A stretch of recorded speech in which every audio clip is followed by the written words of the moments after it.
How's it going, Eliminators? Today, I'm going to be showing you how to adjust a carburetor on a snowblower. So let's get right into it. So I have set up in front of me today 3 different carburetors.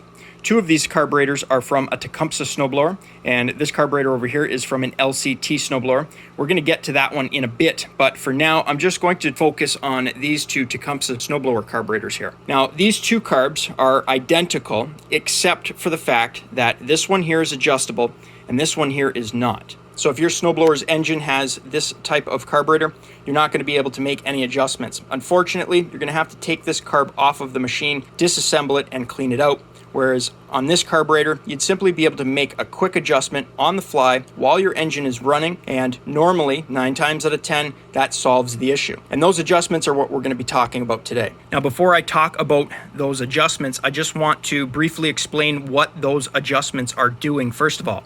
So right under this piece here, you have a tube, and that tube has a main jet inside of it. That is a hole that's been drilled to a very specific size to allow a specific amount of fuel into the barrel of the carburetor so that your engine can get the proper amount of fuel.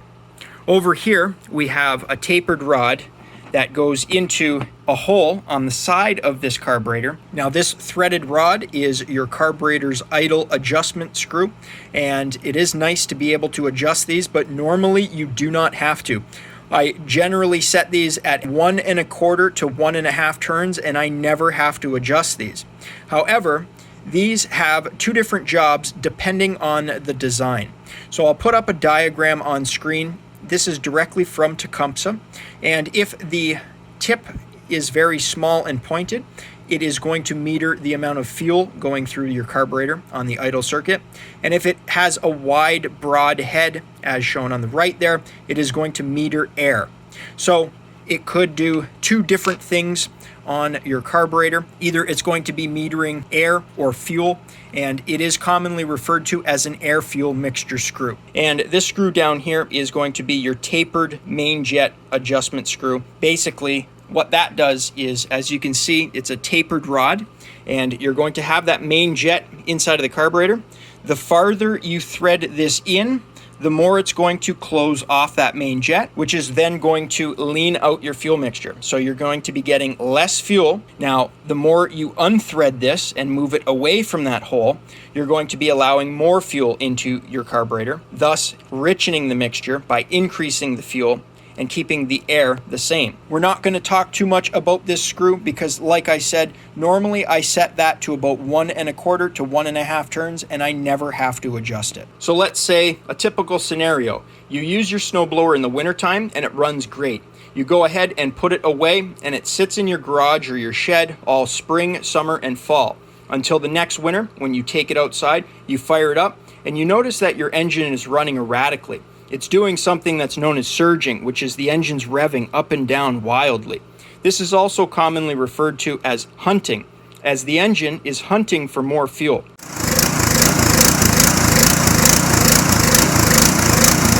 So what happens is you let your snowblower sit and the fuel starts to degrade. What's going to happen is inside of this carburetor, the holes and all the ports and valleys could get a little gunk built up into them because of that broken down fuel. So you're going to have a main jet that is not clear anymore. It's going to get a little bit of gunk built up into it, and that hole in the main jet is going to be a little bit smaller. Now, 9 times out of 10, on one of these carburetors, the adjustable kind, you're going to be able to come down to your main jet adjustment screw, and you're simply going to unthread this counterclockwise just a little bit. And again, 9 times out of 10, that's going to solve your surging or your hunting issue by allowing a little bit more fuel to pass through that smaller hole that's been gummed up by a little bit of the broken down fuel. Now, you have to remember that after you run your engine for a little bit, the carb starts to warm up, the fuel flowing could have enough force that it's going to start to break away that gunk inside of that main jet, and it will return the main jet to the factory size because you're not going to have any debris that's left built up inside of there. You may notice that after a little while of using your snowblower starts to puff a little bit of black smoke out the exhaust, or it may even start to chug and bog down. And then what you're going to do then is simply thread that back in. Now the difference between this non-adjustable carb and this one is where this carb has the tapered rod, this one has what's known as a pilot jet. So on this non-adjustable carb here, I flipped it over to show you that the manufacturer installs these little plastic caps, and you're going to see that there is a slot cut into that jet. However, this is what's referred to as a non-adjustable pilot jet, and I'm going to unthread that and show you why. So unlike the tapered rod on the adjustable one, the non-adjustable pilot jet, or the fixed pilot jet here, has some holes drilled through the side of it, and then there's going to be a tiny little hole drilled into the tip of it.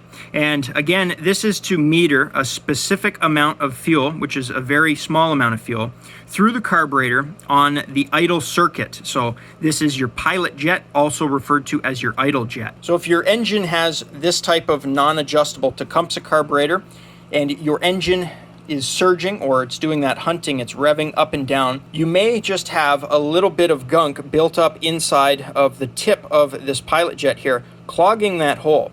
And that hole, as you can see, is very tiny. Now what I like to use is a little piece of hardened steel. This is from, I believe, a wire brush. You can probably take a piece out of your barbecue brush if you had one, because it's going to be a thin piece of metal and it's going to be hardened steel, so it's going to be a lot harder to bend. You can see here that we've just stuck it into a piece of wooden dowel, and this is our tip cleaning tool that we use to go ahead and clean out those little pilot jets there. And then all you have to do is take that metal piece there and put it through the hole until you can see it sticking out the other end, and then you know that that pilot jet is cleaned out. If you go ahead and put that back in and you run your engine and you notice that it's still running erratically, probably have a clogged main jet, and again, you're just going to have to take this carburetor apart and clean it out. Now, I just want to explain, because this is a little bit more advanced, I did a video on an LCT, and it has a fixed pilot jet up here. So similar to this design where you can't adjust it, these little plastic pieces have a little brass tip in them, and again, they have a hole that's drilled to allow a very specific amount of fuel through. Now, in that video, how to fix surging, which I will post in the top right of your screen, I commonly get questions asking me, why does a brand new snowblower surge if the carburetor, can't possibly be dirty? It's a little bit more advanced, but I'll try to explain it the best I can. So I have an engine here that I pulled off of a generator, and I'm just using this to help me explain. Basically, you have your carburetor here, and you have your cylinder with your piston right here, crankshaft, right? Now, what happens on new engines is the factory has to set them to be the most fuel efficient as possible without them surging, and that's because of all these crazy emission laws. So they have to design the engine to burn the least amount of fuel possible, and they're pretty much just on that borderline of not surging. Now, you have to imagine an internal combustion engine such as this as an air pump, if we take fuel away. As the piston travels down, the intake valve is going to open up and allow fresh air into the cylinder. And then as the piston travels back up again, the intake valve is going to close and that air is going to be compressed. Now, air is incredibly simple to pull through. Once you add fuel into this mixture, things get a little bit more difficult. Going back to these little tiny pilot jets here, they're incredibly small. And again, manufacturers are designing these engines to run as fuel efficiently as possible. Again, they're just on the borderline of surging. And right from the factory, they're going to have the most amount of compression possible. That's going to be the seal of your piston rings inside of the cylinder. That piston traveling down is going to create a specific amount of suction, which is going to pull a very specific amount of fuel through these tiny little pilot jets here. Now, you're going to notice that, you take a brand new snowblower home, and after a year of using it, or maybe just a few months or even a few weeks, I've heard, you're going to notice that your engine starts to surge. Now, let's say you're using fresh fuel, and, maybe you're even using some stabilizer. Maybe it hasn't been long enough for that fuel that you've been using to even break down. So why would one of these engines surge?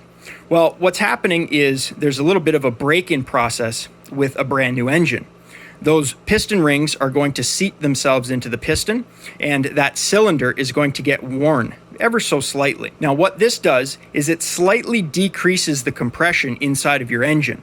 So when that piston travels down on the intake stroke and that intake valve opens up, you're still pulling the same amount of air through because, again, air is incredibly simple to pull through. But with that little bit less compression, now it pulls a little bit less fuel through that tiny little pilot jet.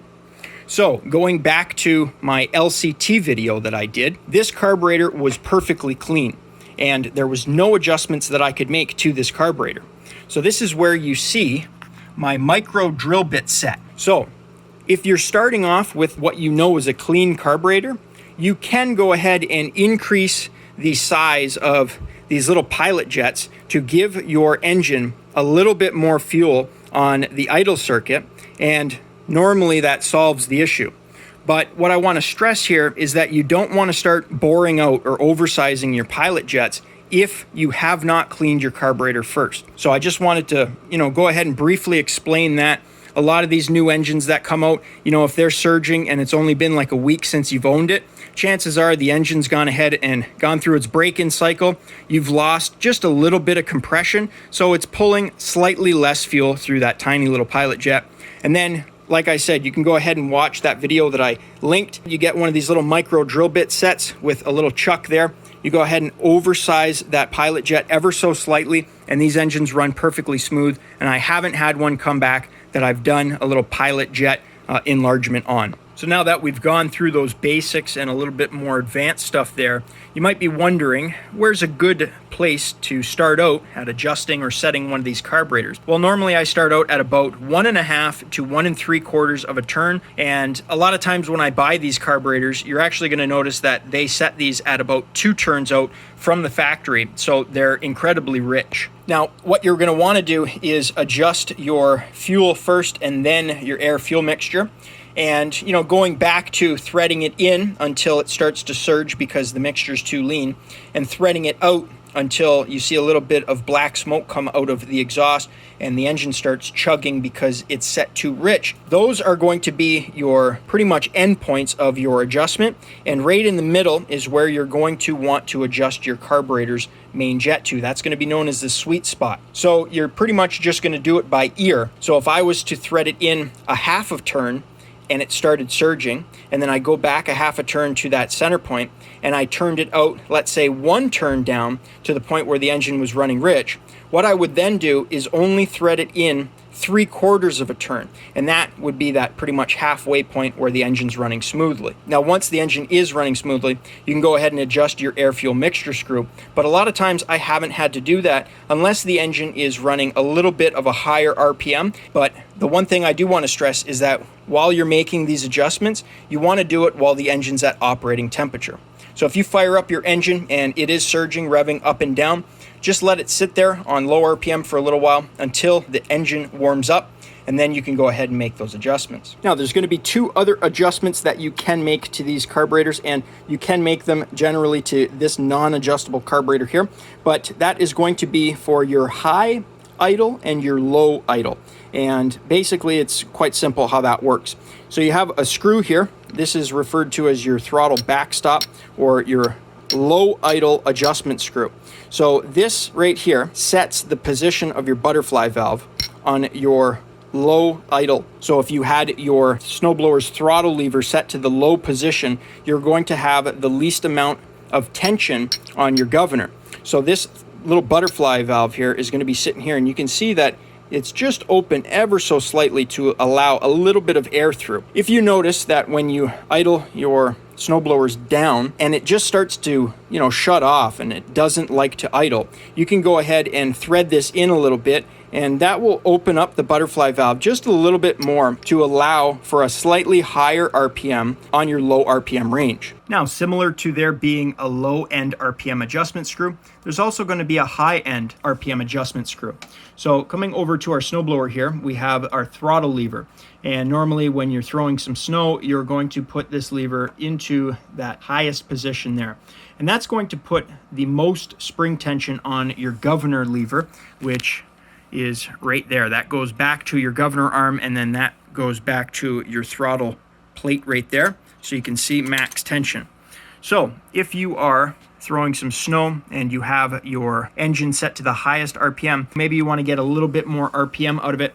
Basically, when you bring this down, you're going to notice that screw there, and it does have a spring on it.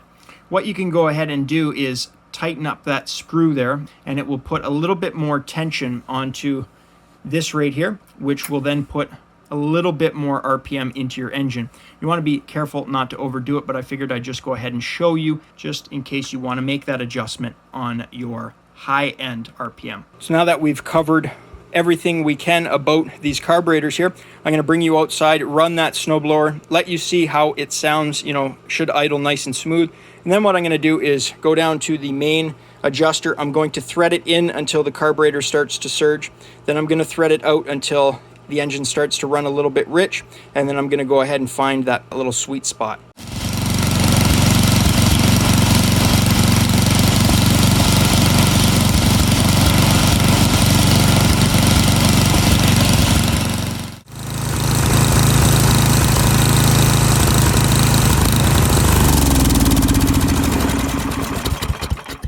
So you can hear there that I threaded it in until the point where the engine just completely shut off because it didn't have enough fuel to stay running.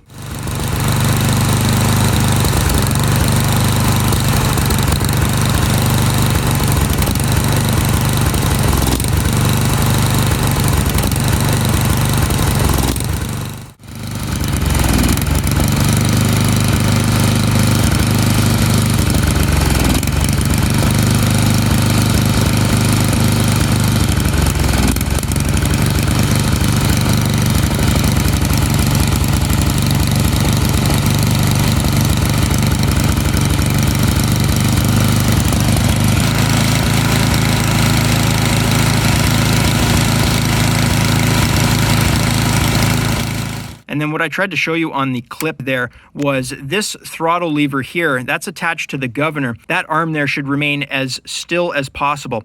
Now you may have seen it wobbling in the video, and that's because this is vibrating at a very high speed and my camera records at a lower frame rate. So you're gonna almost see that kind of wobbling like this. But for the most part, what you don't want is it moving forwards or backwards erratically. So if the engine is set too rich and you're noticing that black smoke out of the exhaust, that arm is going to be moving up and down as it tries to kind of hunt for less fuel. And if it's too lean, the same thing, it's going to be moving forward and back as it hunts for more fuel. So once you get that mixture right, you're going to notice that your carburetor is running smoothly. This throttle plate here is going to sit to a still position. You shouldn't see it moving like this up and down. That's basically what you guys don't want to see. So now that you've adjusted your main jet, let's say you go ahead to throttle your engine down and you notice that the RPM of your engine kind of hangs up a little bit. What that could be is your air fuel mixture screw set a little bit too lean. So there's a little bit too much air in your air fuel mixture. So what you could do at that point is just go ahead and make the adjustment to richen your air fuel mixture. And you want to always do your air fuel mixture last after you've adjusted your main jet at the bottom there. Now, if you're wondering how to adjust your idle mixture screw, well, it's all going to depend on what the design of the carburetor is. So if we go back to that little diagram that Tecumseh showed us, if you have, let's say, the air fuel mixture screw, which is going to be the tapered rod on the right that meters air, if you go in, you're going to be blocking more of the air. So you're actually going to be richening the mixture by threading that in. And if you unthread it, you're going to be allowing more air through that chamber. Thus, you're going to be leaning out the mixture. Now, if you have the tapered rod on the left that meters fuel, it's going to be the opposite of the air. Fuel is going to be flowing through that chamber, and if you thread that tapered rod in, you're going to be blocking some of that fuel, so you're then going to be leaning the mixture. And if you unthread it, you're going to be allowing more fuel, so you're going to be richening the mixture. And that is how you would adjust your idle mixture screw, whether it is air or fuel. And last but certainly not least, I just want to go back to the fuel. As these engines sit for long periods of time without using them, your fuel is going to start to degrade, which is why I would strongly recommend using some type of fuel stabilizer. I use K100S Plus here in my shop. I've never had an issue with it. And if you mix it to the proper mixture, fuel will last for 2 years. And like I said, guys, you know, I've never lied to you in any one of my videos. I use K100S Plus on all of my equipment. Some of it has sat for a year, year and a half, and I go and fire those snowblowers up, you know, first or second pull every time, guaranteed. And the fuel never breaks down because I use stabilizer and 91 octane ethanol free fuel. That's probably the biggest thing that you can do, is use non-ethanol fuel, because if you use your cheap 87 octane with 10 or 15% ethanol content in it, and even if you use stabilizer with that, the ethanol is going to start to break down and it's going to start to gum up these carburetors, and then you're not going to be able to make an adjustment. You're going to have to rip the whole thing apart. Your gaskets are going to be eaten by the ethanol, which is a, you know, corn-based alcohol, and it's just going to be bad. You're going to spend a lot of money, and you know, you won't be able to make that simple adjustment to get your snowblower back up and running again. So I hope you guys enjoyed the video. A little bit longer, but I wanted to include some things that maybe some other videos didn't, such as the surging and why a new engine would surge. Figure you guys would be interested in that. But having said that, if you guys enjoyed the video, think about leaving me a thumbs up. You know, it really helps me out. You can click here to subscribe and click over here to watch one of my previous videos. I upload every single week, so be sure to stop on by next week. Check channel out for more content. And as always, guys, thanks for watching.